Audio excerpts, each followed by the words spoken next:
할렐루야, 반갑습니다. 오늘 말씀은 2인자가 받는 축복이라는 제목으로 2인자가 축복받는 비결이라는 제목으로 말씀을 나누겠습니다. 사도행전 9장 26절부터 31절까지 다 함께 읽겠습니다. 시작. 사울이 예루살렘에 이르러서 거기에 있는 제자들과 어울리는 법이었으나 그들은 사울이 제자라는 사실을 믿을 수가 없어서 모두들 그를 두려워하였다. 그러나 바나바는 사울을 맞아들여 사도들에게 데리고 가서 사울이 길에서 주님을 본 일과 주께서 그에게 말씀하신 일과 사울이 다마스커스에서 예수의 이름으로 담대히 말한 일을 그들에게 이야기해 주었다. 그래서 사울은 예루살렘에서 제자들과 함께 지내는데 자유롭게 드나들면서 주의 이름으로 담대하게 말하고 헬라파 유대 사람들과 말을 하고 논쟁을 벌이기도 하였다. 그러나 유대 사람들은 사울을 죽일 음모를 꾸몄다. 신도들이 이 일을 알고 사울을 가이사랴로 데리고 가서 다소로 보냈다. 그러는 동안 유대와 갈릴리와 사마리아 온 지방에 들어선 교회는 안정이 되어 터전을 튼튼히 잡았고 주님을 두려워하는 마음과 성령의 위로로 정진해서 그 수가 점점 늘어났다. 아멘. 우리 사회는 눈에 보이는 성공에 유난히 집착한다라는 그런 세계적인 평가가 있습니다. 1등만 박수를 받는 나라라는 그런 말을 많이 받고 있습니다. 올림픽 순위를 먹일 때 미국과 유럽 등은 금은동 메달을 합산해서 총 메달수로 순위를 결정하는데 우리나라와 중국 등은 금메달 수 그거 금메달 딴 게 몇 개인가 그거 가지고만 몇 등인지를 결정한다고 합니다. 은동 메달은 계산에 포함되지 않는다라는 거죠. 물론 요즘은 금은 3.5는 2점에서 가중치를 두기도 한다고 합니다. 믿거나 말거나 하지만 예전에 밥을 먹을 때 저희가 학교 다닐 때는 성적순으로 밥을 먹었어요. 성적순으로 1등부터 10등까지는 먼저 와갖고 배식을 받아서 먼저 밥을 먹었습니다. 왜냐하면 선생님들이 뭐라 하시냐면 공부 잘하는 애는 시간이 아깝다는 거예요. 그래서 먼저 먹여서 공부를 더 하라 막 이렇게도 지냈었습니다. 그래서 사회적으로 이 분위기가 이렇다 보니까 제일 큰 것이 좋고요. 제일 비싼 것이 좋고요. 1등이라야 관심을 받지 2, 3등 꼴등은 아예 관심을 끌지 못하는 것이 사실입니다. 최인철은 그에 져서 굿라이프에서 반사회적 처벌이라는 용어를 썼어요. 이게 뭐냐면 과학저널 사이언스에 발표된 내용인데 사람들의 그 속성이 뭐가 있냐면 내가 속한 이 공동체를 위해서 많이 기여를 한 사람, 이 공동체에게 유익을 준 사람을 왠지 모르게 미워한다라는 거예요. 아니 우리 공동체를 위해서 애써주고 정말 그 사람 때문에 우리가 먹고 사는데 그 사람을 미워한다는 거예요. 이런 심리가 있다. 이게 뭐냐면 반사회적 처벌 이런 용어를 썼습니다. 예를 들어서 뛰어난 스타 플레이어가 있어요. 1등 선수는 그 팀 내부에서 축복이에요. 또 그 사람으로 인해서 먹고 살기 때문에 그 사람이 우리 팀에 있는 거는 축복이에요. 그렇지만 그 사람 때문에 내가 위협을 받고 있다는 거예요. FC 바르셀로나 소속의 메시 선수가 있습니다. 또 미국의 NBA 농구 황제 제임스 선수가 있습니다. 제가 그 메시 선수 얼굴을 처음 봤어요. 저는 농구를 별로 안 좋아해가지고 몰랐는데 이제 경기를 잘 몰라서 몰랐는데 이런 선수들 정말 미국의 NBA 축구 농구 황제 선수가 경기장에 나타나면 사람들이 막 열광하고 소리 지르고 그 사람이 골을 한 골 넣을 때마다 난리가 나고 그래서 그 사람이 참여하는 경기에 많은 사람들이 오고 관중석이 꽉 차서 막대한 수익을 얻고 있습니다. 그런데도 같이 뛰는 선수들은 그 선수 때문에 상처가 되고 미움이 된다는 거예요. 왜냐하면 그가 모두를 바보로 만들었기 때문이에요. 나를 바보로 만들었다라는 그런 감정을 느낀다는 겁니다. 적당히 하면 되는데 유별나게 튀는 바람에 그 사람이 자신을 바보로 만들어서 질투가 나서 그 일을 잘한 그 유명한 사람을 은연중에 여러 가지로 처벌을 한다는 거예요. 자기가 눈치 못 채게 자기 나름대로 처벌을 한다라는 거예요. 1등 한 사람 때문에 나머지 99명은 마음이 불편한 그런 세상입니다.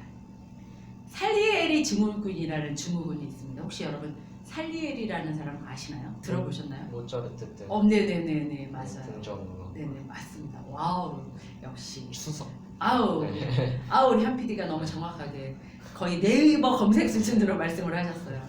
그 영화 아마데우스에서 모차르트 음악가 모차르트와 같은 시기에 궁정 악장을 지낸 사람인데 정말 뛰어난 지능을 가진 사람이에요. 뛰어난 작곡가였어요. 그런데 안타깝게도 천재적인 작곡가 모차르트랑 같이 살았던 거예요. 얼마나 고통스러운지 모르겠어요. 이 살리에리라는 사람이 열등감과 이 질투심으로 마음에 극심한 고통을 당하다가 결국 자살을 하고 맙니다. 자살로 자기 인생을 끝내고 맙니다. 너무 자신이 비참해서 자신이라는 사람이 죽어야 되는 사람으로 여겨진 거예요. 지금도 살리에리 증후군은 계속되고 있습니다. 우리 사회는 이인자들이 비극을 겪는 시대예요. 비극을 겪는 시대입니다. 그러나 하나님은 이인자로 사는 것이 축복이다라고 말씀하고 계십니다. 참 놀랍지 않습니까? 질투할 필요가 없다라고 말씀하고 계십니다. 비교하며 열등감에 빠져 살 필요가 없다라고 말씀하고 계십니다. 오히려 이인자의 삶을 살아간 사람들을 기뻐하시고 그들을 칭찬하셨습니다.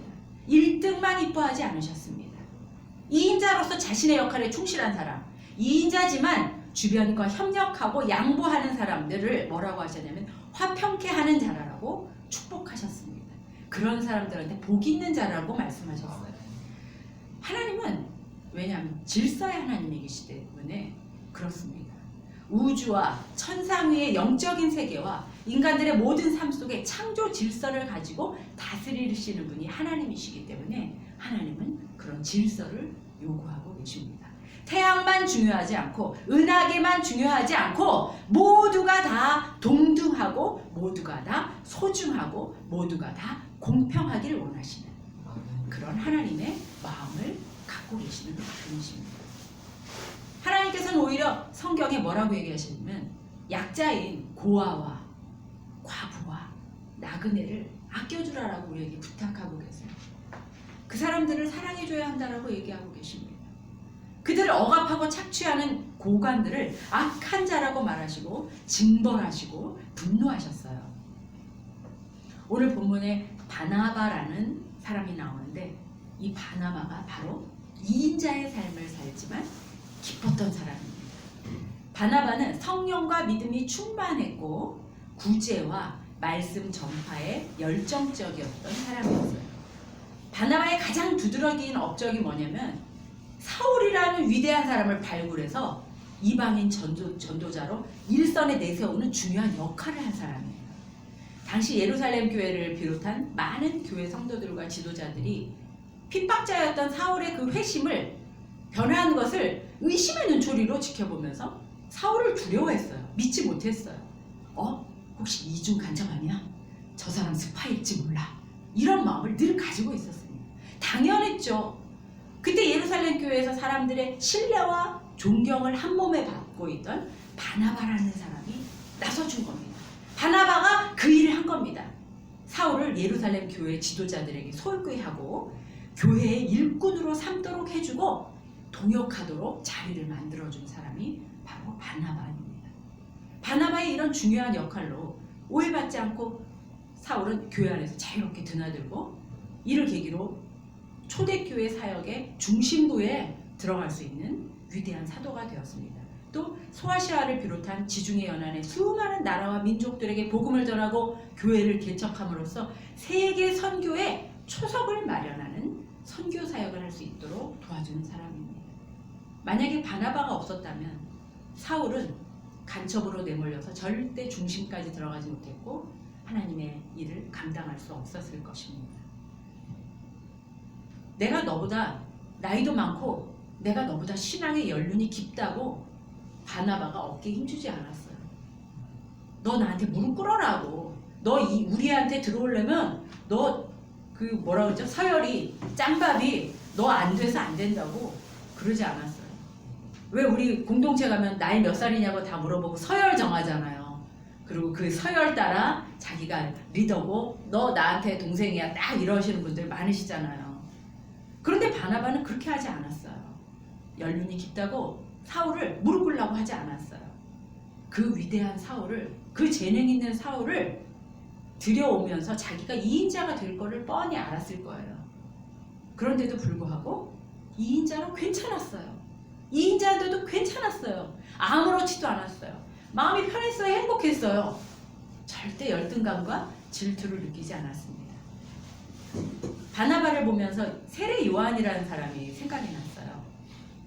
요한복음 1장 6절에 보면 세례 요한에 대해서 나타난 그 요한이 쓴 기록이 있습니다.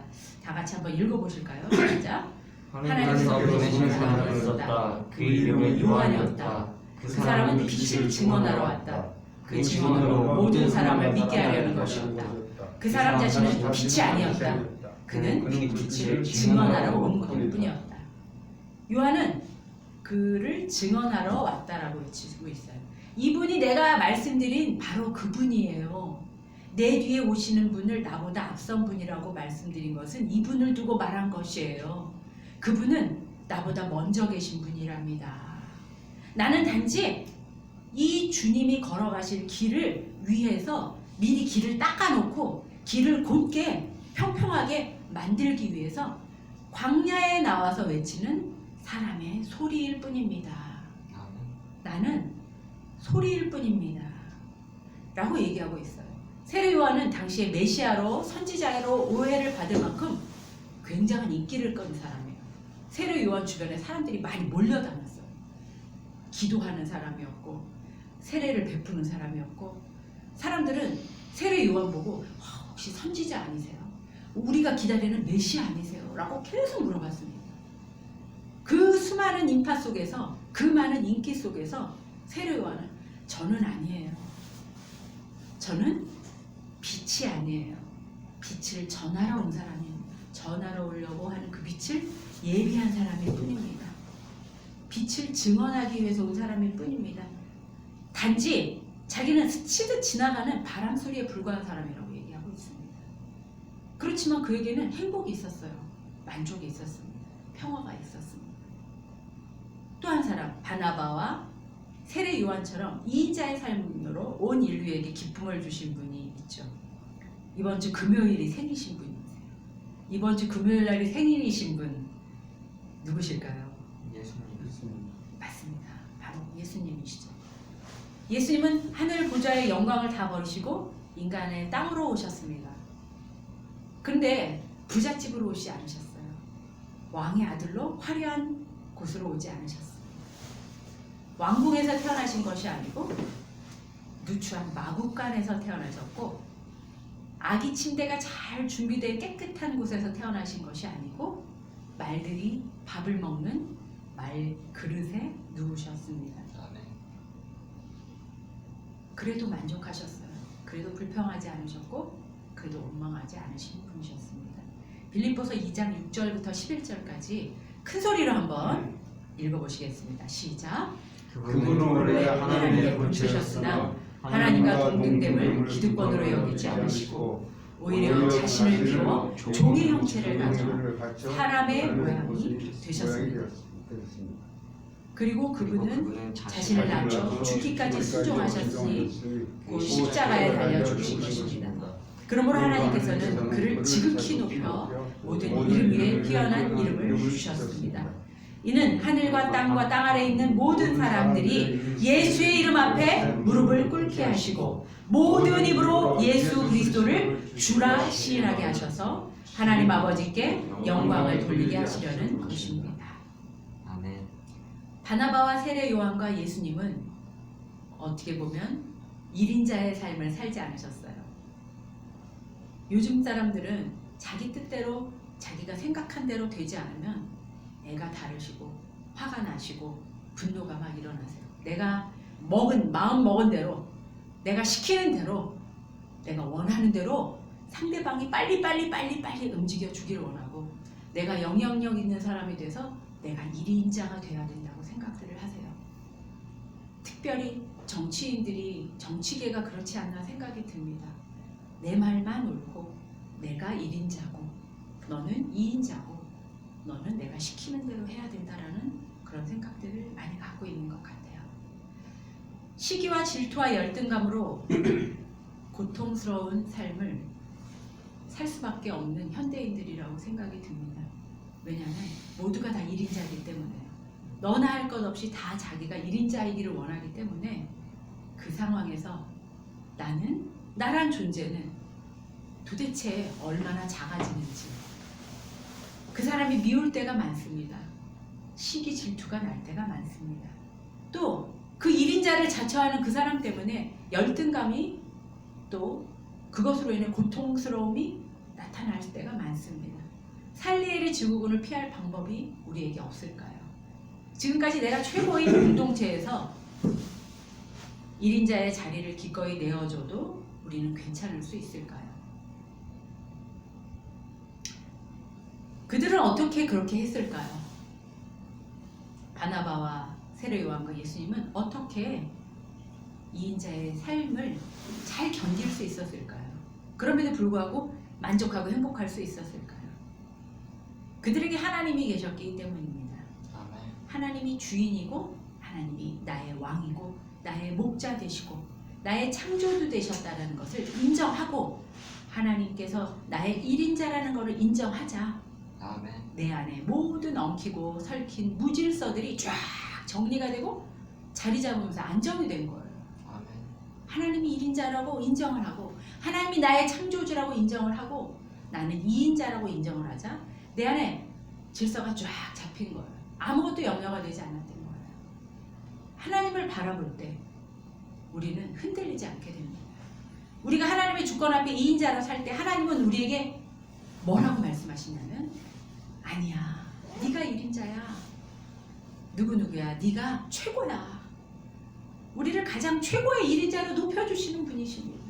예수 그리스도를 마구간에 태어난 그 정말 아무것도 없는 예수를 모든 이름이 예수의 이름에 무릎 꿇도록 하는 지극히 높은 곳까지 올려주셨다고 말씀하고 있지 않습니까? 하나님 앞에 2인자의 삶을 살았지만 1인자의 축복을 받은 사람이 또 있습니다. 지금까지 유대인들이 가장 존경하는 왕, 바로 다윗 왕입니다. 다윗은 이렇게 찬양했습니다. 역대상 29장 11절부터 13절까지 다 같이 큰 소리로 읽어보실까요? 뭐라고 다 찬양했는지 시작. 주님 위대함과 능력과 영광과 승리와 존귀가 모두 주의 것입니다. 하늘과 땅에 있는 모든 것이 다 주의 것입니다. 그리고 이 나라도 주의 것입니다. 주께서는 만물의 머리 되신 분으로 높임을 받아 주십시오. 부디 존귀가 주께로부터 나오고 주께서 만물을 다스리시며 주의 손에 권세와 능력이 있으시니 사람이 위대하고 강하게 되는 것도 주의 손에 달렸습니다. 우리 하나님, 우리가 지금 주께 감사하고 주의 영광스러운 이름을 찬양합니다. 우리의 진정한 1인자는 같은 반 친구가 아니에요. 내가 속한 공동체에 잘 나가는 그 사람이 아니에요. 직장 동료가 아니에요. 오직 하나님 한 분뿐이십니다.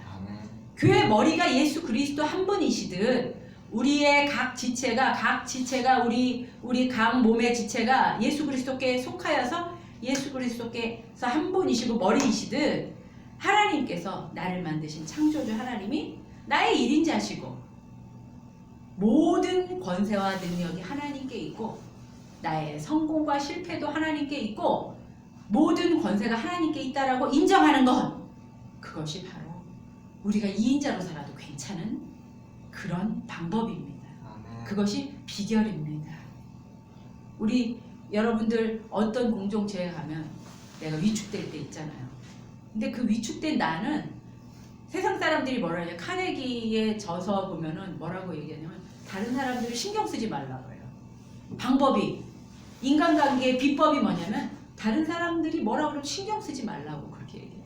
그럼 자기 자신이 자기 자신의 삶을 살 수 있다고 얘기하거든요. 그런데 그 방법이 얼마나 자주 무너지는 방법일까요?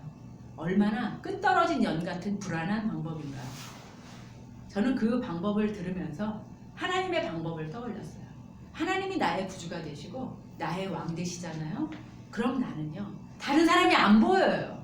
하나님만 보면 다른 사람이 안 보여요. 다른 사람이 잘났건 비교가 되건 그런 거 신경 쓰지 않게 돼요. 그리고 불안하지 않습니다. 창조주 하나님을 진정으로 나의 1인자로 모시고 내가 전심으로, 우리 지난번에 말씀드렸죠. 내가 양다리 걸쳐가지고 내가 누구를 사랑하는데, 나의 아내를 사랑하는데 그 사랑이 50%만 사랑하면 그게 사랑입니까? 어떻게 생각하세요? 하나님을 사랑한다고 해놓고 80%만 사랑하면 그게 사랑일까요? 하나님을 100% 사랑하는 거, 내 온 마음 다해서 사랑하는 거, 그것이 바로 하나님과 나의 관계가 형성되는 것이라고 저는 생각해요. 그것이 바로 하나님을 1인자라고 만들어주는 거라고 생각합니다. 서로 사랑하는 부부가 있어요. 그러면 맛있는 게 있으면 당신 먼저 먹으라고 얘기하지 않겠습니까? 당신이 1인자라고 얘기하지 않겠습니까? 우리가 하나님과의 관계에서 하나님 당신이 1인자십니다 라고 고백할 때 하나님께서는 뭐라고 얘기하시냐면, 아니다, 내 사랑하는 아버지, 네가 이 세상의 최고다라고 말씀해 주시는 겁니다. 그때 우리는 비로소 모든 비교의식, 모든 질투, 시기에서 벗어날 수 있다라고 생각합니다. 동의하시나요? 아멘. 우리가 해야 될 것이 두 가지가 있습니다. 첫 번째는 그 살리엘이 증후군과 같은 질투의 감정에, 비교의식의 감정에, 나 자신의 열등감의 감정을 소비하지 않을 수 있는 방법. 첫 번째, 공격하는 적을 무찔러야 합니다. 공격하는 적이 있습니다. 나를 공격하는 그 두려움, 그 두려움의 실체를 파악해야 해요. 만약에 일어날 일을 적어보세요. 만약에 내가 두려워하는 이유, 만약에, 그 만약 어떤 일이 일어날 건데요. 그거를 글로 적어보셨으면 좋겠습니다. 그리고 그 만약에 일어날 일을 적고 그 일이 일어났을 때 어떤 결과가 생길 것 같은지까지 적어보세요. 그 끝을 밝혀보세요. 우리는 내가 2인자일까봐 불안합니다. 내가 하는 일이 실패할까봐, 계속 실패하고 내가 하는 일마다 잘 안 될까봐 불안해합니다. 남보다 못할까봐, 내가 치신해질까봐, 바보가 될까봐 두렵습니다. 내 주변에 누구보다 내가 제일 형편없어질까봐 두려워합니다. 그래서 나보다 잘하는 사람을 보면 갑자기 두려움이 10배가 되는 거예요. 만약에 일어날 그 일 한번 적어보시기 바랍니다. 글로 적어보시기 바랍니다. 내가 두려워하는 일, 그 적을 알아야 그 적을 무찌를 수 있지 않겠습니까? 그 글을 눈으로 한번 봐보세요. 내 두려움의 정체를 A4 용지에 글자로 적어보세요. 그리고 마지막 결과도 적어보세요. 그 후에 하나님의 힘을 가지고, 성령의 능력을 가지고 적을 무찌르시기 바랍니다. 우리에게 무기는 하나밖에 없습니다. 고린도후서 10장 4절, 적을 무찌르기 위한 우리의 무기가 나옵니다. 큰 소리로 읽어볼까요? 시작! 우리가 가지고 싸우는 무기는 육체에 속한 것이 아니라 견고한 요새를 무너뜨리는 하나님의 능력입니다. 아멘. 아멘. 우리의 무기는 뭐라고요? 하나님의 능력밖에 없다라는 겁니다. 아멘. 우리의 무기는 내 능력이 아니고 하나님의 능력이라는 것입니다. 성경은 영적인 세계를 전쟁으로 많이 묘사합니다. 죄와 사망의 권세가 장악하고 있는 이 세상은 성도가 매일 치루는 전쟁터입니다. 거룩한 전쟁터입니다. 그 상대는 이웃이나 환경이 아니라 두려움들을 통해 유혹하고 핍박하고 마침내 죄악과 파멸로 이끄는 어둠의 주관자들, 악한 영입니다. 아멘. 영적인 눌림에서 저는 가장 추천하는 것이 찬양이라고 생각합니다. 두려울 때 찬양해보세요. 직방입니다. 고방입니다. 직방입니다. 찬양이 바로 직방입니다. 찬양을 틀어만 놔도, 듣기만 해도 견고한 진이 무너집니다. 믿으십니까 여러분? 아멘. 다윗처럼 찬양하시길 바랍니다. 아멘. 입술로 찬양하실 때 견고한 진이 무너질 것입니다. 아멘. 하나님, 저를 괴롭히는 적군의 실체를 보길 원합니다. 지금까지 저를 도와주시고 여기까지 오게 하신 주님, 만약에 일어날 그 일이 일어나더라도 하나님의 능력으로 저를 구해주실 것을 믿습니다. 아멘. 도와주시옵소서. 이기게 하여 주시옵소서. 우리의 무기인 하나님의 능력으로 적에게 승리하는 저와 여러분 되시기를 간절히 기도합니다. 아멘. 아멘. 두 번째 방법. 2인자의 축복을 받는 비결은 하나님의 사랑을 믿어보는 겁니다. 하나님의 사랑을 믿어보시기 바랍니다. 한번 믿어보시겠어요? 하나님이 여러분을 사랑하시는 것을 한번 믿어보시겠어요? 아멘. 하나님은 나를 창조하신 분입니다. 75억 사람들 중에 나는 유일한 하나님의 창조품입니다. 아멘. 나를 위해 외아들을 죽이시고 그 피값으로 나를 죄와 지옥에서 구원해 주셨잖아요. 이 세상 75억 인구 중에 나랑 똑같은 사람이 한 명도 없다는 사실 여러분 알고 계시죠? 유튜브를 통해 과학을 통해 다 알고 계시죠? 내가 그렇게 소중한 사람입니다. 하나님께서는 성형을 해도 다 알아보세요. 다 알아보십니다. 이 세상 누구보다 나를 아끼시고 돌보시고 사랑하시는 하나님을 한번 믿어보시기 바랍니다. 아멘. 그럴 때 2인자여도 괜찮습니다. 그럴 때 내 앞에 하나님밖에 안 계십니다. 하나님의 그 사랑에 내가 다 녹아버립니다. 사람의 사랑은 변화가 많아요. 움직임이 많습니다. 날 사랑한다고 했던 사람 천만에요. 10년 100년 부부가 사랑해서 정말 결혼해서 죽을 때까지 행복하게 살 것 같은 부부가 이혼하겠다고 왜 싸우는데요? 왜 이혼율이 몇 프로 50% 정도가 되잖아요? 왜 이혼하는데요? 인간의 사랑은 변화입니다. 부모의 사랑이요? 부모의 사랑도 그렇게 완전하지 않습니다. 내가 원하는 사랑을 주지 않습니다. 내가 원하는 방법으로 나를 사랑해 주지 않습니다. 그렇지만 하나님의 사랑은 그렇지 않습니다. 하나님의 사랑을 한번 믿어보시기 바랍니다. 아멘. 믿으시길 바랍니다. 아멘. 그 사랑이 충만하면 남과 비교하지 않게 되고 내 자신이 초라하고 보잘것없는 존재로 느껴질 때도 안심할 수 있게 됩니다. 아멘. 안심하시기 바랍니다. 안심하시기 바랍니다. 욕하는 사람만 쳐다보지 마시고 날 미워하는 사람만 쳐다보지 마시고 나보다 더 잘난 사람만 쳐다보지 마시고 날 사랑하시는 그 하나님을 쳐다볼 때 안심하게 되십니다. 아멘. 다 안심하시는 여러분 되기를 축복합니다. 아멘. 한 가지 하나님에 대해 오해하고 있는 것들이 있으신가 염려가 됩니다. 과거에 내 기도를 들어주지 않아서 상처 찌꺼기가 남아 계시진 않으신가요?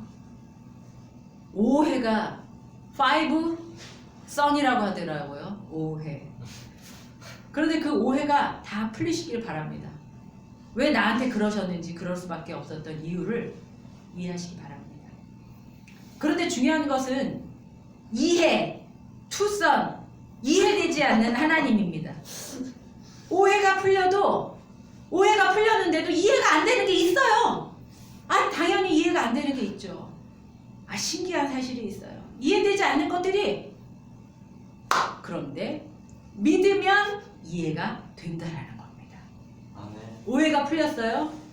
그런데도 안 되는 이해가 안 되는 것들이 있어요. 그런데 그 이해 안 되는 거는 머리로 알려고 하면 이해가 안 풀려요.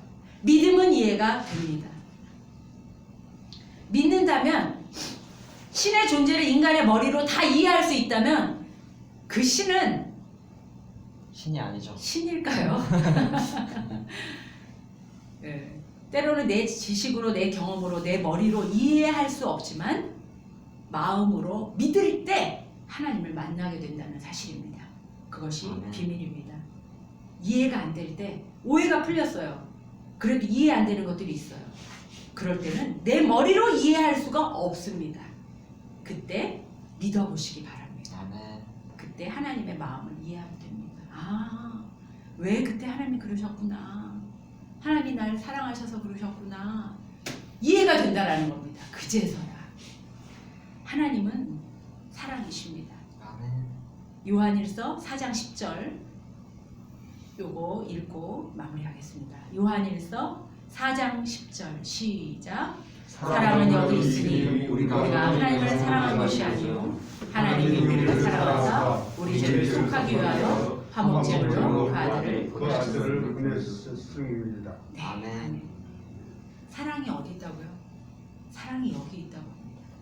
이 세상 사랑 다 얘기하지만 진정한 사랑은 여기 있다. 아멘. 그 사랑이 어떤 사랑이냐? 우리가 하나님을 사랑한, 우리가 먼저 사랑한 것이 아니고 하나님께서 우리를 먼저 사랑하신 사랑이고, 그 사랑은 우리의 죄를 속해하기 위해서, 우리 죄를 깨끗하게 하기 위해서 그 아들을 보내신 사랑이라고 말씀하고 계십니다. 그 하나님의 사랑이 우리 안에 가득할 때 98% 아니고 100%, 50% 반만 믿는 게 아니고 하나님을 온전히 믿는 그 마음으로 내가 전심으로 주님을 사랑하고 주님을 찬양할 때 우리 안에 모든 이인자의 서러움이 싹 씻길 것을 믿습니다. 아멘. 아무렇지도 않고 날 무시해도 나를 외면해도 괜찮게 되는 역사가 일어날 줄 믿습니다. 아멘. 아멘. 2등해도 괜찮습니다. 너는 거기까지만 하면 된다. 하나님 그렇게 말씀하고 계십니다.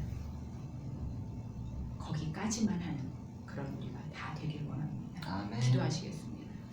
하나님 아버지 감사합니다. 누구누구야 2등해도 너 괜찮아. 너는 거기까지만 하면 된다. 네 하나님 알겠습니다. 그렇게 말할 수 있는 저희가 다 되길 원합니다. 아멘. 자신보다 우월한 후배를 만나도 자랑스러워하고 박수 쳐줄 수 있는 마음의 여유가 있는 축복의 사람들이 다 되길 바랍니다. 아멘. 걸어가신 주님, 하나님이 우리의 모든 것 되십니다. 하나님 한 분으로 우리의 삶이 만족합니다. 전능자 하나님, 나를 창조하시고 여기까지 인도하시고 나에게 가장 좋은 것으로 때를 따라 공급해 주신 그 하나님의 사랑을 우리가 기억합니다. 아멘. 그 하나님을 보기를 원합니다.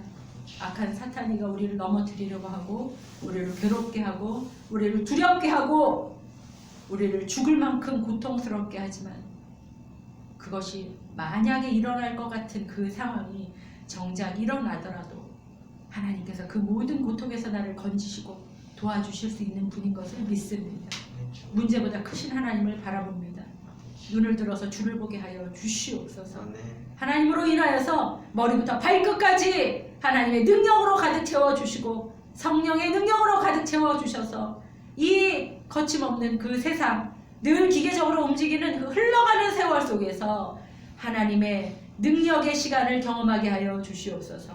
하나님의 하늘의 시간을 경험하는 자들이 다 되게 축복하여 주시옵소서. 영적인 능력들을 경험할 수 있는 우리들이 다 되게 축복하여 주시옵소서. 내가 살아가는 것이 아니고 나를 사랑하사 나를 위하여 자기 몸을 버리신 하나님의 그 사랑으로 살아가는 자들이 다 되게 축복하여 주시옵소서. 평화의 왕 겸손의 왕으로 오신 예수 그리스도를 찬양합니다. 저희들도 하나님을 주인으로 모시고 하나님의 주권을 인정하면서 영적 전쟁에서 이길 수 있게 축복하여 주시옵소서. CL 공동체가 천국의 기쁨을 누리는 공동체 되게 하시고 이 교회를 통하여서 빛과 소금이 드러날 수 있게 축복하여 주시옵소서. 흉악한 전염병으로부터 우리를 안전하게 지켜 주시옵시고 보호하여 주시옵소서. 한국 교회